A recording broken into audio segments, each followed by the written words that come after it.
Howdy folks, how's it going? Average Joe here. So I want to talk a little bit about the Grylls Parang machete. It's a little out of my wheelhouse of what I usually talk about, what I like to talk about, but the fact is my workshop is in my garage and these are just hanging right there, and I got to thinking about them, and I don't know if anybody's done a video on these or not. They're a machete that's a budget line of machete, but it's good for what it is. I wanted to cover it real quick. Now, first of all, I actually have two of these. I don't know that anybody would really need two of these, but I do.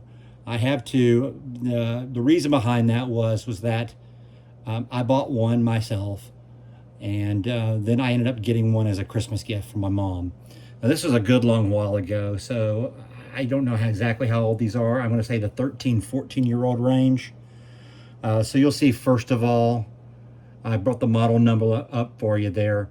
They're not a bad machete. They got a cool shape to it. They've got a good handle.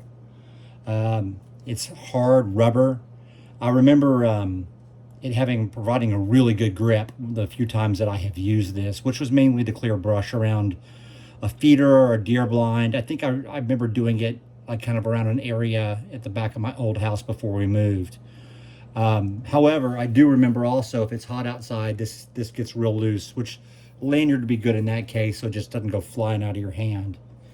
Not a bad machete. This one, as you can tell, has actually never been used. It still has the instructions on it. This one, however, in this case, was the first one I had, and it has been used. It doesn't look bad.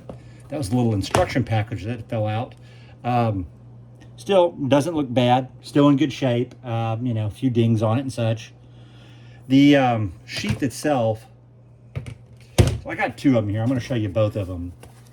So this one originally here had all the little instructions and such on the back, and this one still does. It fell off. I've kept these out in my garage. Probably not the best place for that kind of stuff, but I do keep a lot of my hunting gear out here just because I don't have room in the house. Now, I find this little instruction pamphlet on the back, I find it it's kind of silly, but it does make me laugh. You got these little YMCA dancers here, and the Y signal for yes, we need help, and then the N, no, all is well, or as I like to call it, the Travolta. If you do this one, I suppose it means mechanical help needed, or you could spin around in the circle and pretend you're a helicopter. Evidently, hands on your head means need a radio. It doesn't mean, oh crap, I'm lost, which is what it usually means for me. This one right here is, I cannot foresee any sort of scenario where this makes sense, but use drop message. It's just like, I thought it's the slam dunk here. This guy, what does it say? Can proceed shortly. It reminds me more like, hey, look, there's Bigfoot. This one's actually not too bad. It's do not attempt to land. I think you would make a lot more sense, though, if you're waving them off. But then at the same time, if you're waving them, they might just be seeing that you're trying to get their attention. And then my favorite of the bunch, right here, need medical assistance. If you're laying down the ground stretched out in the middle of a field somewhere and somebody's actually able to see you, it's probably pretty clear you do need assistance. I'm sorry, I don't mean to make light of this, but it is kind of silly to put on the back, but it kind of follows with the Bear Grylls kind of, theme of his show and such. I mean, it makes sense. I like bushcraft and survival stuff too. This is made to appeal to a broad market. People who watch the show figure, hey, I'd like to have a machete. I'll buy the Bear Grylls one by Gerber. And fair enough. It's a good blade. I'm sure it's China made. It doesn't say anywhere, but the sheath is China made. You can see that there. So I'm assuming that the blade is as well. It doesn't mean it's not a quality product, though. And this is what's inside this little package here on the back. It's things like rescue, how to start a fire, how to start a fire with a car battery. I get some good information.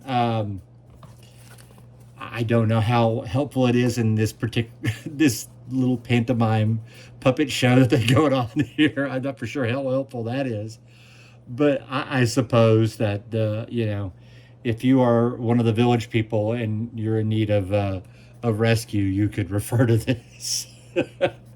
I'm sorry, I don't mean to pick it apart. It's actually a pretty good survival tool, but a little on the ridiculous side for that particular portion of it. But these are available. I don't know if they're still being made, but I don't even know if his show's still on. Honestly, I don't know if I ever saw his show. I always liked Les Stroud better. But I think it's Les Stroud. Survivor Man, whatever his name is, Les something. But I do know that these are available on like the secondary market, somewhere in the $40-50 range. I have a vague memory of the one that I bought, which is the used one of these two, being somewhere in the $60 and $70 range. I'm not 100% positive on that. It's been a long time since I bought it. And at that time, I was buying a lot of survival type stuff. So this was probably just lumped in with that stuff, and I don't have a real strong memory of it. Anyway, there you have it. The Bear Grylls Gerber Parang Machete. Y'all have a great night. I'm going to sign off and go to bed. Hey, it's late in the video, but I forgot earlier. So, hey, please don't forget to like, subscribe, share, tell your friends, pass the word. We are a young, new channel. We are trying to get subscribers, and I appreciate your support. Thank you so much. Have a good night.